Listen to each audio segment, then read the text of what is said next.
छत्तीसगढ़ का हसदेव अरण्य एक ऐसा घना जंगल जो न केवल भारत बल्कि दुनिया के सबसे समृद्ध जैव विविधता वाले इलाकों में से एक है। यहाँ की मिट्टी, पानी, हवा सब कुछ जीवनदायिनी है। पर आज ये इलाका विवादों के केंद्र में है और इस विवाद का नाम है अदानी ग्रुप।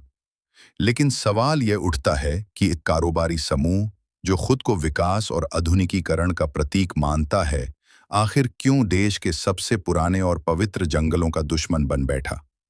कोयला कॉन्ट्रैक्ट और कटते जंगल। हसदेव अरण्य के नीचे करीब 5.6 बिलियन टन कोयले का भंडार है। सरकार ने इस क्षेत्र को कोयला खनन के लिए खोल दिया और अदानी ग्रुप को 2012 से कई खनन प्रोजेक्ट सौंपे गए। इनमें पारसा ईस्ट एंड केंटे बासन ब्लॉक्स सबसे बड़े हैं। 2025 में सिर्फ 2 दिनों में 5,000 से अधिक पेड़ काट दिए गए, जिससे पूरे भारत में आक्रोश फैल गया। ये वही पेड़ थे जिनकी छांव में पीढ़ियों से आदिवासी समुदाय जीते आए हैं। पर्यावरणीय संकट। जानवरों और इंसानों की टकराहट। इस खनन का असर सिर्फ पेड़ों तक सीमित नहीं है। इस क्षेत्र में हाथियों, बाघों और सैकड़ों अन्य जीवों का आवास है। खनन ने उनके प्राकृतिक आवास को तोड़ा, जिससे हाथी अब गांवों की ओर भटकते हैं और आए दिन मैन एनिमल कॉन्फ्लिक्ट बढ़ रहा है।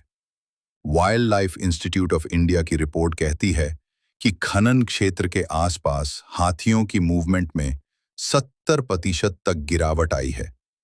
इसका सीधा असर पूरे इकोसिस्टम पर पड़ता है। आदिवासियों की लड़ाई और सरकारी अनदेखी।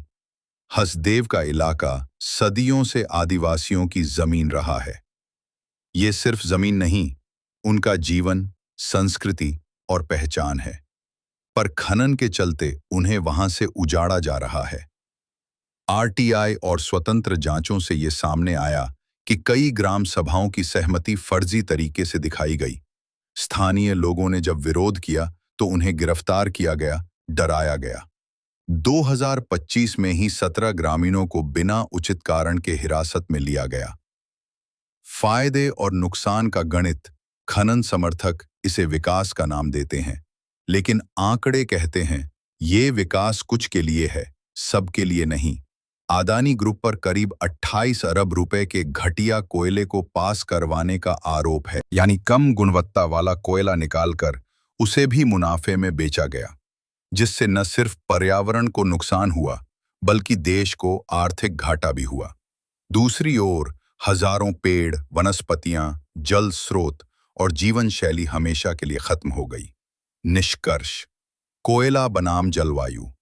आज जब पूरी दुनिया कोयले से दूरी बना रही है, भारत जैसे देश अगर जंगलों को मिटाकर कोयला निकालेंगे तो न केवल जलवायु परिवर्तन की लड़ाई कमजोर होगी, बल्कि हमारी आने वाली पीढ़ियों को हम एक उजड़ा हुआ पर्यावरण देंगे। हसदेव अरण्य सिर्फ एक जंगल नहीं है, ये चेतावनी है। चेतावनी उस मॉडल की जो आर्थिक फायदे के लिए प्रकृति और समाज की कीमत चुका रहा है। छत्तीसगढ़ वासियों, ये जंगल आपका है, आपकी विरासत है। अगर आप खामोश रहेंगे तो सिर्फ पेड़ नहीं, आपके अधिकार भी काट दिए जाएंगे। आज जरूरत है स्थानीय स्तर पर जन जागरूकता फैलाने की।